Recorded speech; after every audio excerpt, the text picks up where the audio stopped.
ассалому алайкум биёндагони гиромӣ, мухлисони футбол.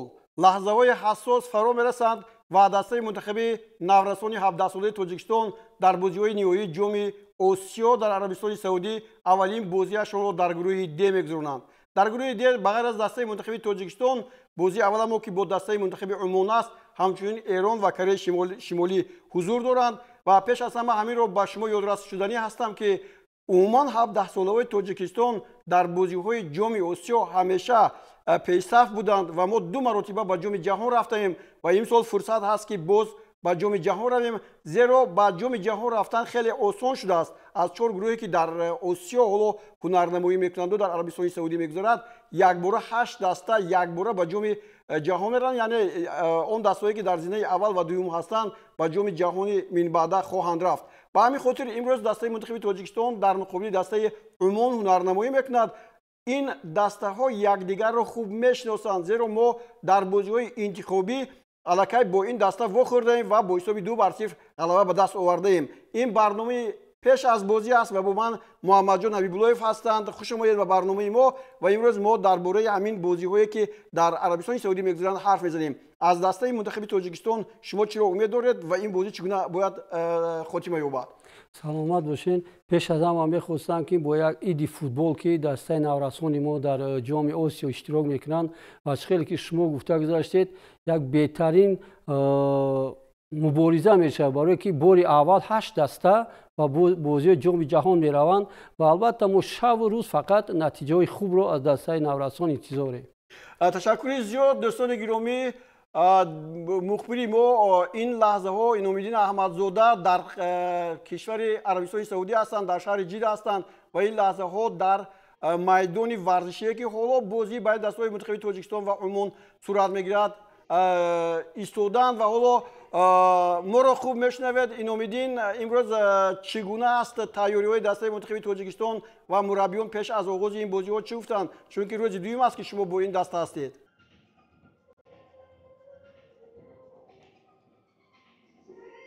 дуруд ҳамкорони азиз, дуруд мухлисони ҳамешагии телевизиони варзиш ва онҳое ки мунтахаби Тоҷикистонро пайгирӣ мекунанд ва дастгирӣ мекунанд. Вале мо аллакай дар варзишгоҳи Шоҳ Абдуллоҳ Спорт Сити стадиум қарор дорем, он ҷое ки баъди чанд лаҳзаи дигар бозии мунтахаби наврасони то 17-солаи тоҷик бар муқобили ҳамсолони худ аз Умон баргузор хоҳад шуд. албатта омодагиҳо чӣ тавре ки сармураббии итолиёвӣ иброз доштанд бениҳоят дар сатҳи хуб гузаштааст ва бо хуб ибтикори Федератсияи футболи Тоҷикистон ки ҷамоматҳои қабл аз хуб мусобиқа барои омодагиҳо буданд бениҳоят таъсири калон хоҳанд расонд барои натиҷаҳои бозиҳо ва ҳамчунин خب قبل از این بازی سرمربی ابراز داشتند که ما بر مقابل عمان در مرحله انتخابی جام آسیا بازی کرده بودیم، اما بعضی از تغییرات ها و بعضی از بازیگران این دسته الک عوض شدند و اندک دسته عمان دیگر شد، یعنی اون دسته که ما اونجا شکست داده بودیم دیگر اون تیم نیست و بر مقابل خب عمومی امروزه رقابت کردن اندک مشکل تر است و از طرف دیگر همیشه و در همه جا بازی اول قدم اول رو گذاشتن مشکل است، ولی ما کوشش میکنیم که همین قدم مشکل رو گذاریم تا اینکه اولین خب حرکت خود رو برای به دست آوردن 3 امتیاز و برای خب نزدیکتر شدن به چمپیونات جهان کرده باشیم. خب روحیه بچه‌ها چگونه است؟ آنها با کدام کیفیت به این بازی اومدن؟ من خوب میدونم که با دستای منتخب بودن و هر بازی که با یک کیفیتی بلند به بازی اومده باشیم با کامیابی موفق شده ایم.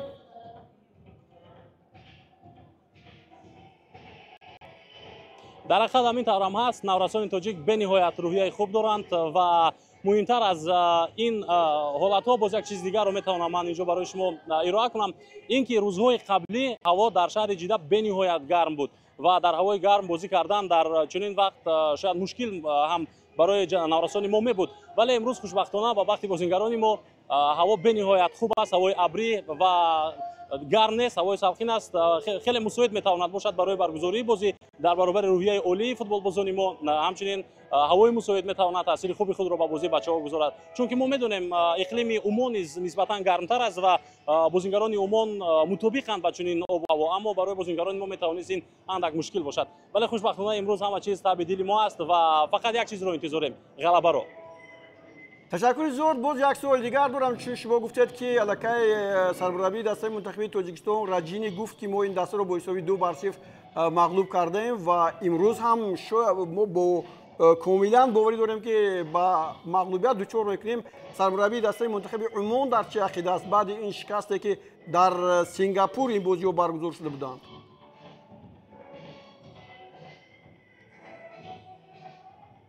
خب سرمربی منتخب عمان نیز فکر و اندیشه‌های خودش رو پیش از بازی ابراز داشتند و در مورد تیم منتخب تاجیکستان عموما در مورد گروه فکر و نظر سرمربی منتخب عمان این است که ما در گروه بنهایت مشکل قرار گرفتیم و او گفت متاسفانه مرحله قرعه‌کشی برای منتخب عمان چندان خوب نگذشت که در گروه از همه سخت در گروه دی در برابر تاجیکستان، کره شمالی و ایران قرار گرفتیم. اما چی علاج؟ اینجا مسابقه است، میدان ازالر است و برای هر دسته شانس است که پیروزی به دست بیاریم. ما نیز برای غلبه به میدان میآییم. چنین اندیشه داشتن سرمربی منتخب عمان.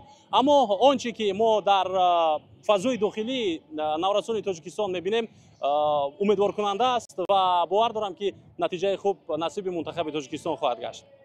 برای این امیدین ما هم امید داریم که دسته منتخب تاجیکستان امروز با غلبه نائل می شود. ما باز با شما در تماس می شویم. من بینم که از سخنهای شما سخنهایتان باوری بخش است که دسته منتخب تاجیکستان امروز می تواند با غلبه نائل شود. باز با شما در تماس در رفت این برنامه پیش از بازی و بعدا در برنامه‌های مخصوصی که با این موضوع بخشیده می شود با شما هم صحبت می شویم. تشکر برای یک بسیار اطلاعات خوب و بسیار هم برجسته. بله.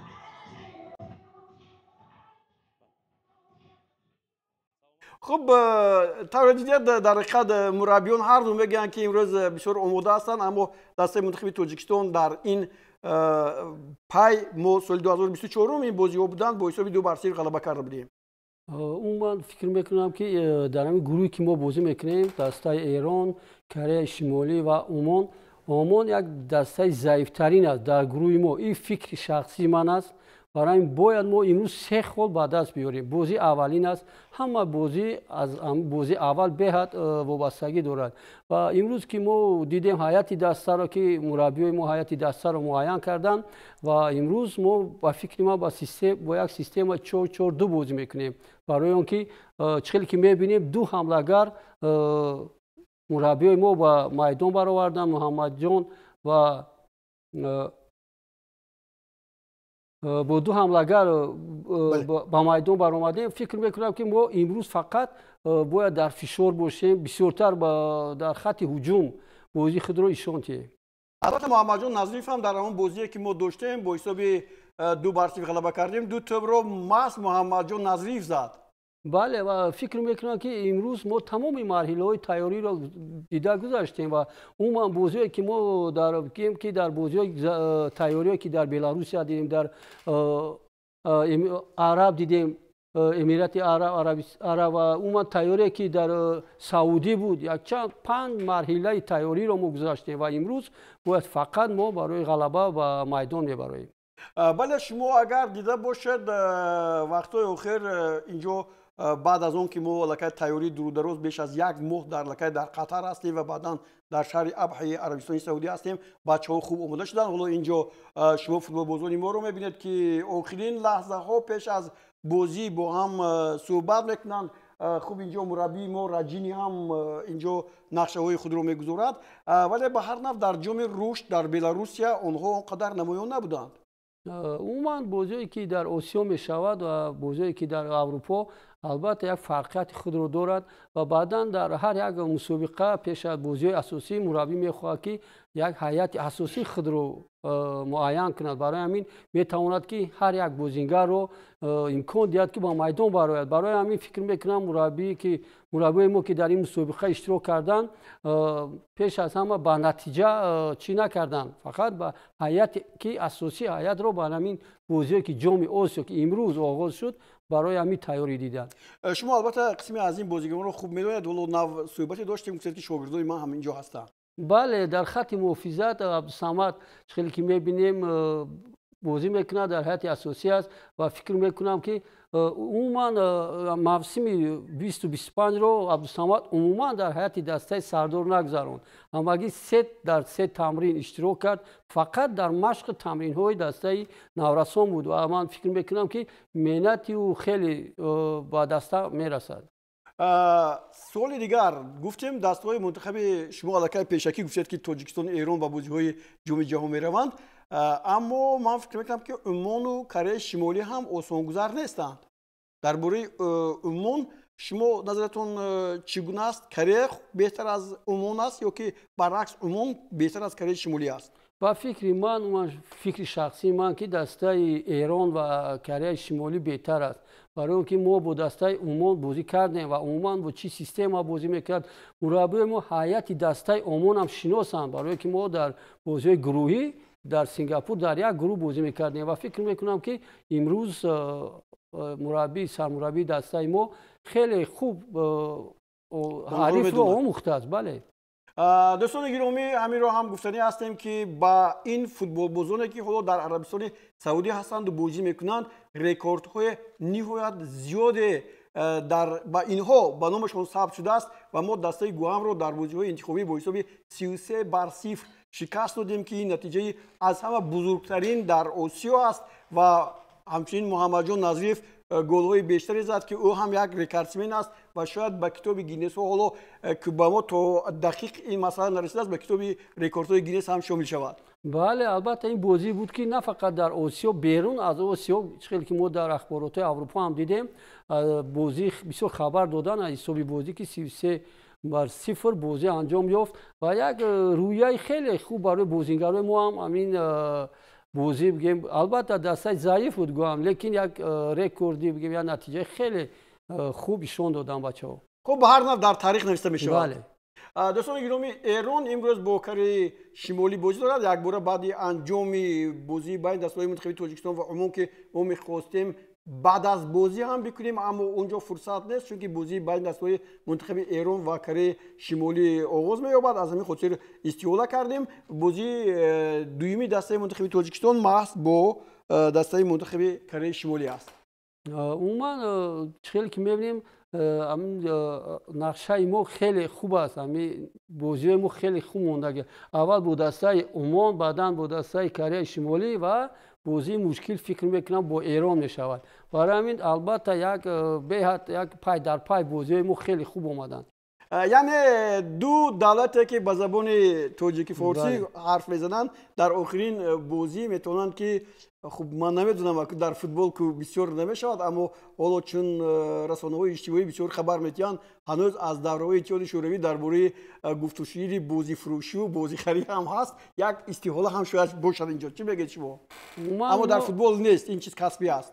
عموما در ورزش چنین چیزا در سطح بازی آسیایی چنین چیزا عموما کمی در کم است. من فکر میکنم عموما دسته ایران یکی از دسته‌های پرقدرترین در همین بازی آسیایی میباشد و بازی سوم هم که ما بازی با دسته ایران داریم و چیزی که شما گفته گذاشتید اگر یگان نتیجه دورنگ هر دو دسته را وای کند ممکن برای که ما هم زبان هم دین ممکن، لیکن این بازی روی فایر پلی اجرا می شود و عموما فیفا و دیگر کنفدراسیون آسیا با چنین خیلی یک چی کلان میدین.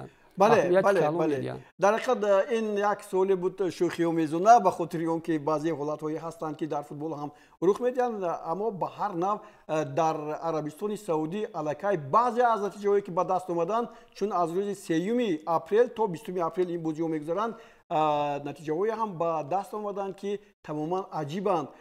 امسال در بازی‌های نیویی جام آسیا 3 دسته از آسیای مرکزی ایران، تاجیکستان و ازبکستان بازی میکنند. ازبکستان حالا ما امکانیت داریم که درباره اون بازی‌هایی که شده هستند کمی هم با اینجا تماشاگران هم معلومات دیم. این بازی بین دسته‌های منتخب ازبکستان در گروه است دسته منتخب تایلند رو با این دسته قوه آزمود و با حساب 4-1 دسته منتخب ازبکستان یک بازی بسیار دیدنی زیبا هم نشان داد و در این وقوری حسنوف اولین گل در دقیقه دوم زد. نهایت گلی از همه تیزتر است و بازیشون هم بسیار جالب بود. یعنی ببینید که دسته های آسیای مرکزی اگر همطور نظر کنیم دسته منتخب ازبکستان هم در بازی های جام جهان اشتراک کردنش 99% علاقه هست. قرغیزستان هم بسیار در این مسئله پیش می رود. جوان نورسان هم حالا ببینید این گل دوم رو میزنن. این گل از جانب سرسنباєв زده شد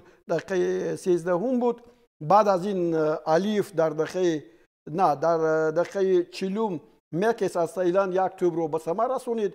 سپس الیف در دقیقه 82 و در دقیقه 85 شکرولویف گل چهارمش رو زد. یعنی من گفتنی هستم که امروز سطح بازی‌های فوتبال در اسیای مرکزی خیلی بالا رفته است. هرچند ایران خیلی پیش قدم بود اما ازبکستان با اون خیلی نزدیک شد. دو بازی کردند 0-0 و پایان رسید. قرقیزستان هم بازی زیبا نشون می‌داد. جوانان و نورسان هم همین گونه.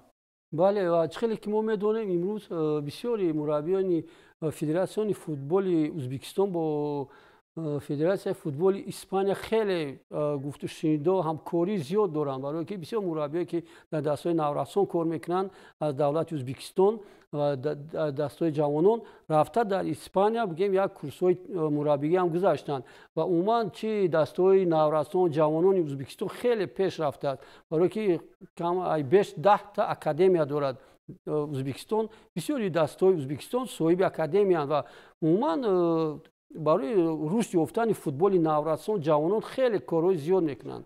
حالا بیاد اینجا مربی ما رجین گروه خوب اون همکارانی که دسته منتخبی تاجیکستان رو روبرو میکنند میآیند و اینجا هم مصاحبه باید انجام شود. فوتبالبازان دسته منتخبی تاجیکستان وارد ورزشگاه میشوند. اینجا در محض عربستان سعودی در دو ورزشگاه بازی ها پای سر میشوند، در جده و در خوب بیاید. حالا این لحظه با من میگن که اینجا حالا مصاحبه باید داده شود. یک لحظه توجه میکنیم. خب فوتبالبازان ما ببینید تبشون بالیده است، هوا هم طور الکی این امیدین گفتن هوای بسیار خوب فوتبالی است، یعنی اونقدر گرمی بلند نیست. Can we agree that this is the easiest game in the group or should we consider all teams the same? No, this is absolutely is more the difficult game. Why you ask me like this?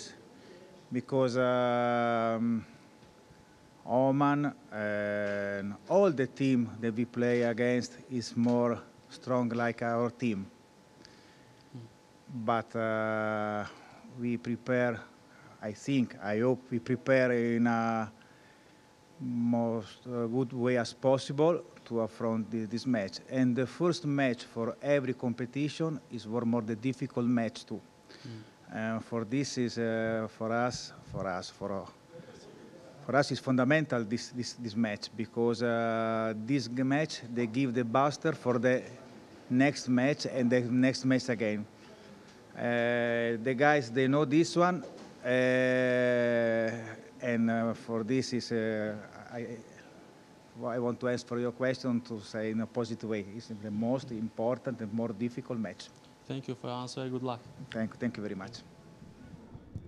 بله دوستان گرامی، طور دیدت سرمربی دسته ما مارکو راجینی درباره آن گفت که بازی اول بازی نهایت مهم است برای هر یک دسته، زیرا که آغاز این بازی میتواند با بازی‌های دیگر تاثیر خود را بگذارد، حتی با بازی دوم هم. شما به این البته در تقویت اون که حالا ببینید اینجا این لحظه همون رخت شکن یا خود رخت بند دسته منتخب تاجیکستان است، جایی که پیراهن ها پوشیده میشن هم از دسته منتخب عمان است. این لحظه نشون داده میشن. شما چه نظر دارید؟ البته بازی یکم در همه وقت در گروه ها این بسیار مهم است. بله البته بازی اول با کدام حریفی نباشد به حال مشکل است، برای اینکه یک خیلی چی بازیگران زیاد با این بازی اهمیتی کلان میدن. بازیگران مربیان البته همه ما امروز هم بگیم پیش از همه بازی اولین ما است. ما البته کدام حریفی نباشد مشکل است بازی خوب با دسته ایران باشه یا با دسته بازی اول همه وقت مشکل است، لیکن همین خوبی دارد که ما با دسته عمان بازی کردگیم، یک مرتبه بازی کردگیم و ما میدونیم چی سیستم خاطر دسته با میدان میبراید و عموما جای سست و ضعیف دسته حریف رو ما میدونیم. در حقیقت چنین هم هست، اما در حالت دسته منتخب عمان تغییرات های زیاد به چشم میرسند، چون که با این نگاه نکرده این دسته توانست که با مرحله نهایی جام آسیا 2025 به عربستان سعودی آید. ولی در رفت بازی ما خواهیم دید که چگونه دسته ها تا کدام معیار اسلوب و اون فکری که مثلا یا که ترتیب و نظامی که سرمربی گفته است با اون نویل میشوند. بله البته در تاریخ قریب یک سال می شود که سرمربی ما مربی ایتالیایی فکر و عقیده‌ای که خود دارد با شاگردان البته ما هم با دسته عبدالسلای تاجیکستان یک بازی رفیقانه هم داشتیم دسته سردار و من دیدم خیلی از بالا ایستاده بازی را خوب تماشا میکرد و عموما کمبوده که در بازی چی می اومد با جا می اومد در با یاردمچی خود میخواستن که در بازی یک تغییراتی هست و البته امروز تمام تیاری ها را ما دیدیم و فقط امروز ما با هیئت دسته جوانان نورسان فقط غلبه عموما دسته آماد کدام دسته نباشد یا ایران گفتم باید ما با یک باوری کامل با میدان براییم. شما درست میگید اگر رجینی جناب رجینی اگر دسته منتخبی تاجیکستان رو به جام جهان ببرد این اولین متخصص خارجی می شود که دسته منتخبی تاجیکستان رو با بازی‌های نهایی نورسان رو در نظر دارم چون که سال 1997 وقتی که پولاد قادیروف سرمربی دسته بود خوب اینچنین یوورونش هم از تاجیکستان بودند توانست که به جام جهان برد بازی زیبا هم نشان دادند بعداً زایندین رحیموف توانست دسته منتخبی تاجیکستان رو با بازی‌های جام جهان برد. به نظر شما چی است اینجا متخصصان خودمون دیگر یعنی باوری از اونها رفته است که امروز سرمربی نیستند؟ و اون خیلی که ما امروز می‌بینیم بسیاری در رفتی برآمدم من گفتم که بسیاری دسته‌ها ما امروز نمی‌دونم سرمربی دسته ازبکستان از کدام است یا مربی وطنی است یا مربی خارجی لیکن ما خیلی که دیدیم دسته یکچین تاجیکستان هم از خارج کشور است و عموما امروز سال ما می‌بینیم که همین مربیایی که از خارج کشور دعوت شدن چی نتیجه میدن در چمپیونات تاجیکستان هم دو مربی از دولت خارج کشور دسته حوسیلوت از ایران از سرمربیش و دسته روشن کلوب باشد از دولت روسیه و عموما چی برآمد کرده ایستادن بعد 4 ما می‌بینیم که مربی وطنی خیلی خوب برآمد دارن. بله در حقیقت همین چیز رو ما هم قید کردیم به هر نوع دسته‌های تاجیکستان که سرمربیاشون تاجیکستانی هستند و عموما اگر ما در یاد داشته باشیم یک سال 17 ساله‌های ما نتوانستند با بازی‌های نهایی روند از خاطر اون که پاندمی یعنی بیماری کرونا ویروس یعنی همین یک وبای سختی اومد و آلدین توردیف نتونست که این دسته رو با جام آسیا برد و بعدا با جام جهان یعنی این هم آلدین هم زحمتش بسیار بلند بود. بله عموما آلدین توردیف زایندین رحیموف سفرعلی مربیان خیلی بله رامون خیلی مربی ما خدمت خیلی زیاد کردن برای رشد نورسان جوانان عموما من فکر میکنم که و امروز باید سرمربی دسته نورسان 17 ساله به همین سوالای ما باید جواب خودش دهد که امروز فقط بولی اول 8 دسته همه وقت 4 دسته با جام جهان می اومدن از آسیا لیکن امسال باشد 8 دسته خیلی آسان است برای با مرحله جام جهان برآمدن. درست گفتید به هر نوع من فکر میکنم که این رجینی هم میتواند با جام جهان برد اگر که نبرد پس ما دیگر باید با قدرت و درمان مربیان خودمون توجه کنیم این هم براستی یک سوال بسیار مطرح است چون که بعد تیمور شرقی بازی کرده دسته منتخب تاجیکستان رسانه‌های اجتماعی خیلی در این باره ایرادهای زیادی گرفتن. خب دوستان گرامی یک لحظه باز هنگامی که اینجا شما لحظه‌های مشق دسته منتخب تاجیکستان رو می‌بینید محض ببینید تاجیک‌ها رو بیشتر نشون میدن. من گفتنی هستم که در گروه A بازی دوم هم بعد که ازبکستان با 4 غلبه کرد بازی دوم هم با شرکت عربستان سعودی و چین برگزار شد و حالا این بازی هم منظور شما میگیرد در این بازی فوتبالبازان عربستان سعودی خوب بازی کردند و دسته منتخب چین رو با مغلوبیت گرفتار کردند. خوب مطری در دقیقه 11 حساب را شد و سپس اینجا در دقیقه دوم وقتی اضافه شده دهنم هم یک گل دیگر رو زد 2-0 و در دقیقه 8 وقتی اضافه شده یعنی ببینید در بازی‌های جام آسیا وقت بسیار زیاد اضافه کرده میشد. در دقیقه 8 چینی ها توانستند توسط و خانگسین حساب رو 2-1 کنند. خب این گل ها رو شما میبینید همین رو گفتنی هستم که در گروه A دسته های ازبکستان، عربستان سعودی، چین و تایلند بازی میکنند. خب اینجا معلوم است که عربستان سعودی و ازبکستان اینها دستهایی هستند که میتوانند با بازی‌های جام جهان هم رخصت گیرند. این همون گل آخرینه که در دقیقه 98 زده شد. حالا این لحظه شما این گل رو میبینید. میگذاریم با گروه ب هم اینجا دسته‌های منتخب ژاپن، استرالیا، ویتنام و امارات متحده عرب هستند که این بازی که محض در وخوری بین دسته‌های منتخب ژاپن و امارات برگزار شد بسیار یک بازی پرشدتی بود که اینجا هم ژاپنی ها دیگر خود را مجلا نشان دادند و توانستند که در این وخوری کامیابی به دست آورند. حالا ببینید در این برابر یوشیدا رو میبینید، این بازیگر 2 توپ زد در دقیقه 3 و در دقیقه 15. بعداً کامو در دقیقه 34 اسادا در دقیقه 83 گل‌های خود را به ثمر رساندند. خب محمد در دقیقه 71 یک گل را زد. حالا شما این لحظه رو میبینید. در این گروه گفتنی هستم که دسته‌های منتخب ژاپن، استرالیا هم همچنین امارات هم میتواند که در این گروه یکی از دسته‌های فاوریت باشد. اما در همین گروه بازی بین دسته‌های استرالیا و ویتنام هم پرشدت بود و این بازی با حساب 1-1 به پایان رسید. استرالیایی‌ها خوب حساب رو کشیدند. بعد 8 دقیقه دیگر فوتبال‌بازان دسته منتخب ویتنام توانستند حساب رو برابر کنند.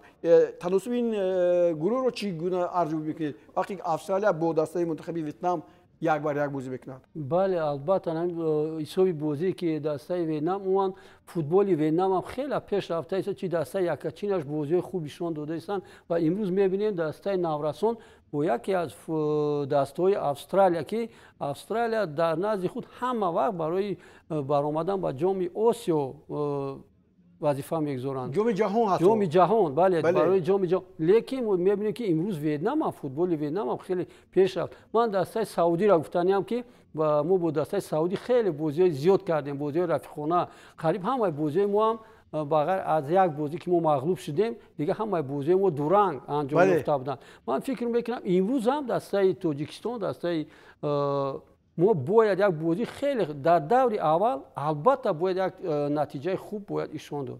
بله دوستان گرامی، در شهر ابها عربستان سعودی دسته منتخب تاجیکستان در ادامه آمادگی‌ها با این جام آسیا با دسته منتخب عربستان سعودی 2 وخوری گذراند. معلم گفتند 0-2 ما مغلوب شدیم و یک بازی دیگر رو با حساب مساوی جمع بست نمودیم. ما بسیار هم خوب بازی کرده میتوانیم. خوب دوستان گرامی، البته این گروه اس است. گروه اس در اینجا دسته‌های بله یمن و افغانستان با هم قواز بودند و اینجا یمنی ها توانستند به کامیابی رسند. دقیقه 24 است عربی در اینجا توانست حساب را باز کند و باز یک ضربه پنالتی بود که حالا ببینید این لحظه حالا گراش این توپ رو به ثمر میرسوند و دسته منتخب افغانستان با حساب 2-0 مغلوب شد. یعنی اینجا الکی در این گروه که فوق‌العاده یک بازی دیگری برگزار شد. معلوم بود اینجا توقف کنیم. کره جنوبی با اندونزیا بازی کرد. این بازی کره جنوبی با اندونزیا یک بازی گویم تاریخی بود برای دسته اندونزیا که عموما کره جنوبی در بین جوانان نورسان از همه بیشتر به موفقیت نائل شده است و محض بازی بین دسته‌های کره جنوبی و اندونزیا نتیجه فوق‌العاده یا که غیر چشم داشت رو اینجا پیشکش شما کرد و کره جنوبی با حساب 1-0 مغلوب شد از دسته اندونزیا. خوب درباره این گروه چی میگید؟ حالا یمن و اندونزیا بعد دور اول با 3 امتیازی در زمینه اول هستند. البته یکی از بگیم سنساسیونی همین مسابقات همین روز شده گذشت دسته اندونزیا که دین ای بازی شده گذاشتن. فکر میکنم که در آینده دسته اندونزیا میتواند دیگر حریفان خود را با مغلوبیت دچار سازد. بعد که با کره جنوبی که غلبه کرد فکر میکنم در بازی آینده هم دسته اندونزیا خیلی با یک تابی خیلی بلند با میدان میبرند. بله دوستان گرامی، ایواندرا است که اینجا پنالتی رو زد، دروازه‌بان توپ رو برگردونید و باز توانید به این توپ برسد و این توپ رو وارد توری دروازه کند. پنالتی هم غلطی بود، نتیجه کو غلطی، اما پنالتی هم غلطی بود. بله عموما خیلی نتیجه. شما چی میگید؟ اینجا افغانستان تا کدام درجه میتونه در برابر این دسته های اولی که از گوییم یمن مغلوب شد عموما یمن کو من فکر دارم که دسته کره جنوبی میبرد از گروه و روخت دیوم بین دسته اندونزیا و ویتنام با فکر من نه اینجا یمن هست. یمن با یمن همین دو دسته البته مبارزه میبرن. بله بختی افغانستان که افغانستان هم دستش واسه نورسونش بسیار یک در جام کاف بازی کرد. ما بازی‌هایش رو دیدیم بسیار پرزور هم بود. اونا با مغلوبیت با حساب 2-0 مغلوب شدن در اول در دور اول خیلی بعد مشکل میشود در دور آینده یک نتیجه خوب ایشون دادن. ایرو پسیکولوژی مثل ورزشگر من گفتنیم که خیلی با دسته افغانستان مشکل از این گروه برآمدن. درست میگید به هر نوع طور گفتید که کره جنوبی یا خود اندونزیا یا یمن اکنون بازی تقدیرساز اینجا محض بین دسته‌های منتخب اندونزیا و همچنین یمن خواهد بود. خب دوستان گرامی برمیگردیم با بازی دسته منتخب تاجیکستان که این لحظه ها آغاز شروع می شود و ما باز چند لحظه دیگر داریم که میتونیم درباره دسته منتخب تاجیکستان گیم. در زمانی که ما و شما در فوتبال کار میکردیم در فدراسیون فوتبال هم من مسئولیت کاتبی مطبوعاتیش رو داشتم. اینقدر گوییم آمادگی هایی که فدراسیون فوتبال تاجیکستان برای این دسته منتخبی ما مهیا کرد در عمرش نبود. بله البته اگر من از تجربه کاری خود گویم فکر میکنم بسیار یا کمتر سخت میرسد وقتی که من خود سرمربی دسته جوانان بودم. ما تیاری رو با بازی جام رشد دولت‌های سنگی میگیم اشتراک میکردیم در شهر سن پترزبورگ. ما همگی در دوشنبه همگی 14 روز تیاری دیدیم و با بازی جام دولت مستقل رفتیم و از گروه نبرآمدیم. جای سوم گرفتیم. در گروه ما اوکراین بود و مولدووا و قرقیزستان. لیکن در بازی فینالی دسته اوکراین دسته روسیه رو 5-0 مغلوب کرد. در بازی گروهی ما با حساب 4-1 مغلوب شدیم. بعد از سن پترزبورگ اومدن ما رو از کار آزاد کردن. ما امروز دسته یکچین نورسان تاجیکستان هم ببینیم گفتیم که کمش از بیش از 5 مرحله گذاشتن. تیاری در بلاروس یا تیاری در قطر تیاری در باز در قطر دو بار در قطر در سعودی در ترکیه به حد تیاری خیلی خوب بود و امروز ما می‌بینیم که فدراسیون فوتبال تاجیکستان خیلی کارهای زیاد میکنن برای که نوعی گشتن در اشتراک کردن در بازی جام جهان و البته مربی در نزد مربی وظیفه خیلی کلان است. امروز از گروه ما برآمدن نه آنقدر مشکل است. من فکری خود و عقیده خود رو دارم. ما فقط امروز باید غلبه به دست آوریم که در بازی آینده بر مقابل دسته کره شمالی البته بازی مشکل است. همه عارفا امروز اومدن در این مسابقات اشتراک کردن نیت دارن که با بازی جام جهان برآیند. برای من فکر میکنم امروز یکی از بازی خیلی مشکل برای دسته ما میباشه. ولی به هر نوع این چیزی که ما میگیم من از امور دسته عموم کمی برخوردار شدم.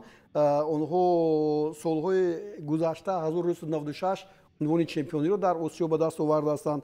سال 2000 هم چمپیون بودند. اما حالا چون فوتبال در جهان آسیا تماما تغییر یافت. یعنی طوری در بوری دسته ویتنام ما با شما گفتیم چون که افسل با آسانی فقط به جام جهان می رود. او مقصد اساسیش هم از اقیانوس برآمدن با همینجا اومدن همین بود. حالا که دیگر دسته ها پرزور شدن پس ما باید که یک زمینه خوبی هم برای دسته منتخب تاجیکستان داشته باشیم.